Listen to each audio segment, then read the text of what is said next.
Welcome to MarcusG.tv. I'm Chef Marcus Giuliano. I'm a chef on a mission. Today's mission is online restaurant reviews. And are they deceiving? Are they true? How can you really trust online reviews? So let's talk about Yelp. Here's a great article. So Yelp is a company that, I don't know how long they've been around, I don't know, 6, 7 years. They've grown massively. And when you go on your iPhone and you do a search for a restaurant or something, Yelp is what comes up in the listings. So when you talk to Siri, and say, Siri, find me a pizza place, find me a burger joint, find me a craft beer bar, they're going to pull up the Yelp ratings and direct you via that way. Now Yelp is like really every restaurant's worst nightmare, because Yelp has what's called, let me give you a little history of how it works before I read this article. So Yelp basically filters certain reviews. So for example, a restaurant could have 200 reviews, but Yelp's only showing 45 of them. And the way this is happening is Yelp has what they call some kind of system, some kind of algorithm that doesn't show all of your reviews. They filter them. And a lot of restaurants claim that Yelp purposely keeps restaurant reviews lower than they should be. So for example, I have phenomenal reviews on TripAdvisor, on Google, on Facebook. Yelp is my lowest rating out of all the online sites. Yelp is the one site that I'm like, man, oh man, here they are again. It's just like, it's like what they show, they choose to show certain reviews. Now it could be the person who reviewed your place the first. If you're the first reviewer to a new restaurant, chances are that review is going to stick. And they change things. I'm sure they change things often too. What they're trying to say is we want honest reviews, and we think that certain reviews aren't honest, and we're going to filter those reviews out.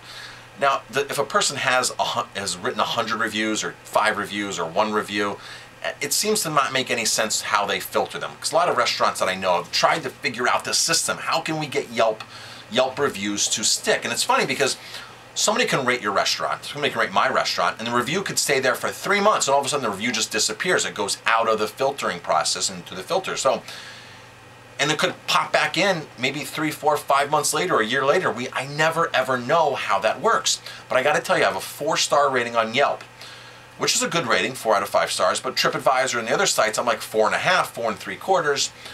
So it's really frustrating when I look at Yelp, because man, it's like they'll show in the top like a review from 3 years ago, one of my worst reviews, followed by a couple really good reviews, then another really bad review. And I'm like, man, oh man, this doesn't represent the last 6 months of my business, because we all know that a restaurant can go downhill very quickly. And you'll see that with online ratings. All of a sudden they'll start plummeting. But they're pulling up a review from 2009, 2010, whatever it is, 2011, and then maybe 1 or 2 current ones and an older one. When you go on TripAdvisor, you can see the last 10 reviews, 20 reviews, so you can see what's current with that restaurant right then and there. And there's a saying in the restaurant industry, you're only as good as your last meal served. So then why is Yelp choosing to pull up reviews that are ancient and show those as first? Now, you can go into Yelp if you're on a computer and hit view filtered reviews, and it'll show you all of the restaurant reviews, right? It'll show everything that everybody's reviewed on the restaurant, so you can then go through and say, okay, here's all the good ones, here's all the bad ones. But as a restaurant owner, it drives me insane to think the whole system how it is. And a lot of people have tried to sue Yelp and this and that, and saying that, you know, Yelp purposely keeps reviews low. Now, Yelp's big thing is they want you to advertise. They want to charge me $300 a month to be a preferred Yelp account, and to get, you know, to place ads, and to be sort of pop my ad on top of other people's listings. So what happens is, if you search like another restaurant in my area, my listing's going to come up first right behind the other listing. So it's a paid sponsor. A lot of restaurants think this is very, very unfair, because TripAdvisor doesn't work like this. No other online review site works like Yelp works. So, an article, Yelp is suing a company for allegedly selling fake positive reviews to restaurants. One of my recent videos on YouTube was how this one person just bashed me, called me creepy, said that my staff is nasty, and it's obviously not a real review. So Yelp and all these other companies want for people to post real reviews. Well, people have tried to get around the system of Yelp to try to get better reviews. So here's a company called Yelp Director.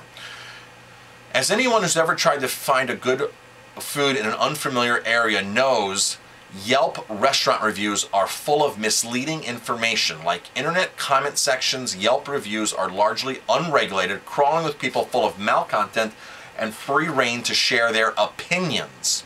Last year, Yelp had to pay a fine for allowing children to post reviews. Understandably, chefs hate it.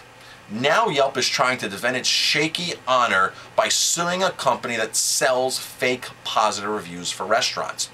So there are companies out there that will design reviews that will go on your pages and post to try to bring your ratings up. So this company is called Yelp Director. According to a lawsuit filed last week in California court, Yelp is suing the operators of Yelp Director, a company that also does business under the names of RevPlay, and RevLeap. Yelp claims that Yelp Director undermines its integrity by allowing restaurants to post fake positive reviews and burying negative ones. As consumers point out, Yelp accuses the company of trademark infringement, unfair competition, cyber squatting, contract interference, and a state-level claim of false advertising. Now, I've got to be honest with you.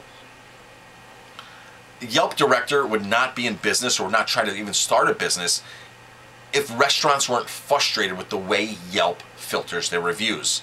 So Yelp has kind of created this type of a business. I haven't heard of it. Maybe there are other companies that will do it for TripAdvisor and things like that.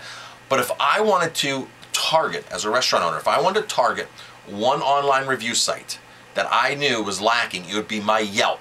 If a company came to me and said, I can turn your Yelp page around, this and that, even though it's 4 stars, it doesn't technically need to be turned around as some other pages do, I'd be like, yeah, what can I do? I'm always trying to figure out what can I do on my Yelp page to get more views, to get better ratings as far as how can I, what can I do? Do I have to post more pictures? Asking people to rate me is not the right thing to do, and that's not what I'm saying to do, because if you ask a lot of people to rate you and they have 1 review, 2 reviews, they're not really a reviewer, they're just going online and doing this, Yelp filters those anyway, so it's useless to begin with, okay?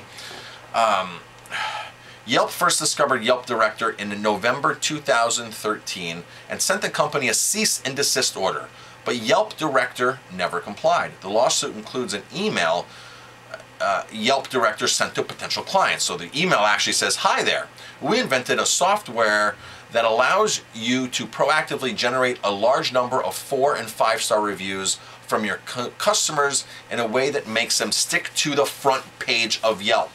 All 3-star and below are filtered by the system and never posted online. So I guess they post 3, 4, 5-star reviews and they have a way to beat the algorithm, okay? I'd love to know a way to beat the algorithm because, you know, the big thing with Yelp is just show all my reviews. Show every single review I have and I'll be happy, right? As CBS pointed out, it's unclear if Yelp Director was ever successful in actually getting these fake reviews to stick to Yelp, so we're not even sure if this even worked. In a blog post, Yelp called Yelp Director a scam that could put a small business at risk by charging for artificial inflation. If you ask me, I think Yelp is putting small businesses at risk. I honestly think that, you know, Yelp is such a massively big company now. Their net worth is just insane. Jeremy from Yelp has turned down several offers for like $100 million, $200 million, $700 million to buy Yelp. He must be generating so much in ad revenue because I feel like he has these restaurants held hostage. Like, well, here's all these filtered reviews, and you know, restaurants go in there and think that they're going to advertise with Yelp, and they think they're going to get more better reviews. And I've had local restaurants and restaurants from all over say, hey, you know, I did Yelp, and I kind of thought that my Yelp page got a better star, got more of a better rating, which is kind of unfair. Now, Yelp claims that this is not the case whatsoever.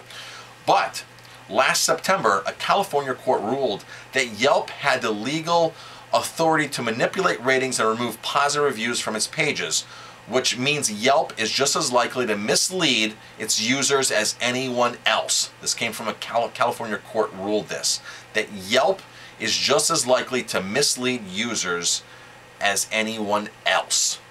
I honestly don't think TripAdvisor misleads. I mean, it's great. It's great that people go on. Here's the first rule of doing reviews. When you have a review for a restaurant that's bad, call the restaurant. Complain when you're in the restaurant. See what happens. A lot of people keep their mouth shut because they don't know how to speak up because they're used to text messaging, they're used to emails. They're not used to talking to people face to face. When you're in a restaurant and there's a problem, speak up. So you know what? My salmon's undercooked. My salmon's overcooked. This is raw. This isn't. This is terrible. You know, speak up. I understand certain restaurants are massively busy and you can't get your waiter and you can't speak up. Okay, so if that's the case, the next day, call the manager and say, you know what, I ate at your restaurant last night. I want to give you some feedback. Call the owner. I want to give you some feedback. Here's what happened. And if you don't like their answer, and if they're not gonna satisfy you at that point, then go post an online review, right? Because you've done your part of speaking up. And honestly, a lot of times it's just your difference of opinion versus their difference of an opinion, right? They might think that the salmon goes great with X, Y, and Z, and you might think the salmon is terrible with X, Y, and Z. It doesn't make either one of you bad or wrong, but you know what? Call the owner, call the manager, and let them explain to you what they're doing. And maybe they're going to apologize and say, hey, you know what? Here's a gift certificate, come back, or let me reverse the charge on your credit card. A lot of places have a satisfaction guarantee where they want you to be happy with their food. If you complain in my restaurant and it's a legitimate complaint, I'm going to do all I can to make it right, and so is all of my staff. We're not here to screw the consumer.